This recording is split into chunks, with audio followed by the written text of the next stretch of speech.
और कैसा चल रहा है आप लोगों का प्रिपरेशन पार्ट 3 के लिए। ये वीडियो बहुत दिन बाद आ रहा है बिकॉज ऑफ कुछ वर्क में मैं बिज़ी थी, इस वजह से। तो आप लोगों का प्रिपरेशन कैसा चल रहा है, कहाँ डाउट है, वो सब मुझे कमेंट में बताइएगा।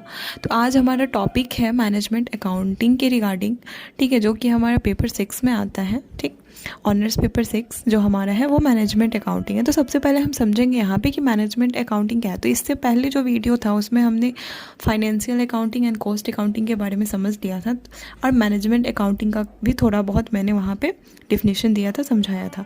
तो आज हम फुल देखेंगे मैनेजमेंट अकाउंटिंग है क्या। तो सबसे पहले आता है any form of accounting which enable a business to be conducted more efficient. कोई भी फॉर्म ऑफ अकाउंटिंग है, ठीक है, जो बिजनेस द्वारा कंडक्ट किया जाता है उसमें इफिशिएंट होना चाहिए, इफिशिएंसी होना चाहिए, ठीक है। सेकंड है एम ए का मतलब आप समझ लीजिएगा management accounting. Management accounting information can help manager identify problem, solve problem and evaluate performance, ठीक है। तो मैनेजमेंट अकाउंटिंग जो है वो मैनेजर को हेल्प करता है किस चीज़ में, प्रॉब्लम को आइडेंटिफाई करने में, कहाँ पे प्रॉब्लम हो रहा है, प्रॉब्लम को कैसे सॉल्व किया जाए, ठीक है, कोई भी परफॉर्मेंस है उसको कैसे इवेलुएट किया जाए, ये सब में मैनेजमेंट अकाउंटिंग हेल्पफुल रहता है। सेकंड आता है सबसे मेन जो डिफिनेशन है और अच्छे तरीके से ये है, management accounting is an integral part of management, ठीक है। मैनेजमेंट का जो है, मैनेजमेंट अकाउंटिंग जो इंट्रीगल पार्ट होता है मैनेजमेंट का, concern with identifying, presenting and interpreting information use for. वो क्या करता है, आइडेंटिफाई करता है, प्रेजेंट करता है और इंटरप्रिएट करता है इंफॉर्मेशन को एक दूसरे से, ठीक है। तो क्या क्या होते हैं वो, तो फॉर्मुलेट स्ट्रैटेजी होता है उसमें, प्लानिंग एंड कंट्रोलिंग एक्टिविटी, कैसे प्लान किया जाए, कैसे कंट्रोल किया जाए, डिसीजन मेकिंग, कोई भी अगर प्लान होता है तो उसमें मैनेजमेंट जो है वो डिसीजन लेता है ऊपर, उसका टूल्स वगैरह यूज़ करके बाद में उसको डिसीजन लेने में ईजी रहता है उसके लिए। फिर आता है optimising the use of resources, disclosure to employ and safeguarding assets. कोई भी ऑर्गेनाइजेशन है, ठीक है, तो उसमें एम्प्लॉय का डिस्क्लोज कैसे किया जाए, सेफ गार्ड एसेट्स क्या होता है, तो ये सब चीज़ यहाँ पे आते हैं, ठीक है। अब हम देखेंगे इसका कैरेक्टरिस्टिक। तो कैरेक्टरिस्टिक नेचर क्या है इसका मैनेजमेंट अकाउंटिंग का। तो सबसे फर्स्ट में आता है यूज़फुल इन डिसीजन मेकिंग। कोई भी डिसीजन लेने में मैनेजमेंट हमारा हेल्पफुल रहता है क्योंकि वो कंट्रोल करता है और वो फ्यूचर में डिसीजन लेने में हेल्प करता है। सेकंड आता है financially and cost accounting information. Management account जो है वो डिराइव होता है फाइनेंशियल एंड कॉस्ट अकाउंटिंग से, तभी मैनेजमेंट मतलब दोनों के हेल्प से मैनेजमेंट अकाउंटिंग का डिराइव होता है, ठीक है। थर्ड आता है इंटरनल यूज़, ठीक है, इसका इंटरनल यूज़ होता है, not for external use. External use के लिए नहीं है, ये इंटरनल यूज़ के लिए है, ठीक है। फिर आता है प्योरली ऑप्शनल, ठीक है, जैसे फाइनेंशियल अकाउंटिंग जो होता है वो कंपलसरी होता है, बट ये जो है प्योरली ऑप्शनल होता है, वॉलेंट्री। फिर आता है कंसर्न विथ फ्यूचर, फ्यूचर के लिए इसको कंसर्न किया जाता है क्योंकि कोई भी अगर हम डिसीजन लेते हैं तो वो डिसीजन किस चीज़ के लिए लेते हैं, फ्यूचर के रिगार्डिंग ही लेते हैं। फ्यूचर के लिए हम डिसीजन लेते हैं कि ऐसे करना है, तो वे उस चीज़ के लिए आता है। फिर लास्ट वन है flexibility in presenting of information. कोई भी इंफॉर्मेशन प्रेजेंट करने में ये फ्लेक्सिबल रहता है। तो ये हो गया हमारा कैरेक्टरिस्टिक और नेचर। तो यहाँ हम बात करेंगे फंक्शन एंड ऑब्जेक्टिव।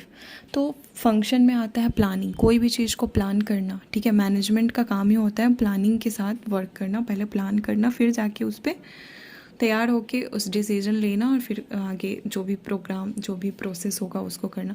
फिर आता है कोऑर्डिनेटिंग, ठीक है, कोऑर्डिनेटेड जैसे बजट ले लें, ठीक है। बजट में क्या होता है कि अलग अलग पॉलिसी जो है एक साथ इम्प्लीमेंट, एक साथ एक दूसरे से कोऑर्डिनेट करेंगे तब जाके एक बजट क्रिएट होता है, तो वो कोऑर्डिनेट करता है एक दूसरे को। फिर आता है कंट्रोलिंग, ठीक है।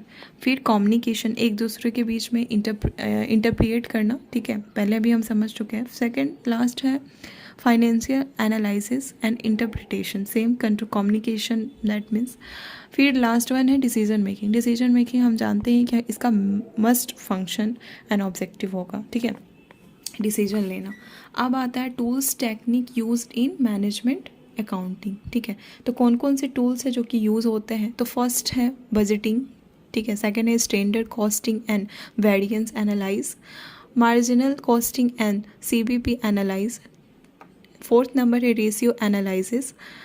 फिफ्थ है comparative financial statement, fund flow statement, cash flow statement, responsibility accounting. तो tools technique used in management accounting, ये जितने भी टूल्स हैं, ठीक है, इसके रिगार्डिंग नेक्स्ट वीडियो में हम बात करेंगे, एक एक का डिफिनीशन देखेंगे, ठीक है, क्योंकि आगे यही सब हमें सॉल्व करना है मैनेजमेंट अकाउंटिंग का जो भी है।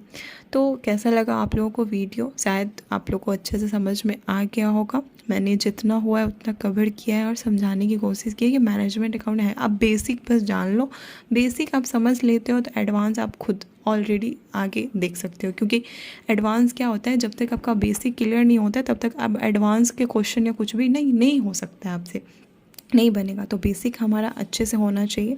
जैसे हम बोलते हैं कि हाँ क्लास 10 तक सही से हम पढ़ लिए, हमारा बेसिक कंप्लीट है, तो आगे चल के हमको सही होता है। तो यूपीएससी में भी वही चीज़ है, हमें एनसीईआरटी वगैरह वही सब पढ़ना होता है जो कि हम 10th क्लास तक पढ़े रहते हैं, 11 12 जो भी है। तो अगर हम वो अच्छे से पढ़े हुए रहते हैं तो हमें फिर से पढ़ने की ज़रूरत नहीं होती है, ठीक है, बार बार रिपीट। लेकिन अगर जो नहीं पढ़ा रहता है उसको बार बार पढ़ना पड़ता है। तो ये सब चीज़ें हैं। तो होप आप लोग का बेसिक कंप्लीट हो गया है। अब अगले वीडियो में हम लोग मिलेंगे, बात करेंगे। और एक और चीज़ कि हाँ पार्ट 1 का जो एग्ज़ाम है, ठीक है, वो होने वाला है नेक्स्ट मंथ में। तो VVI क्वेश्चन उसके रिगार्डिंग आप लोगों को चाहिए, जितने भी स्टूडेंट है, फ्रेंड है, तो आप मुझे कमेंट में बताना, मैं उसका VVI क्वेश्चन ले आऊँगी।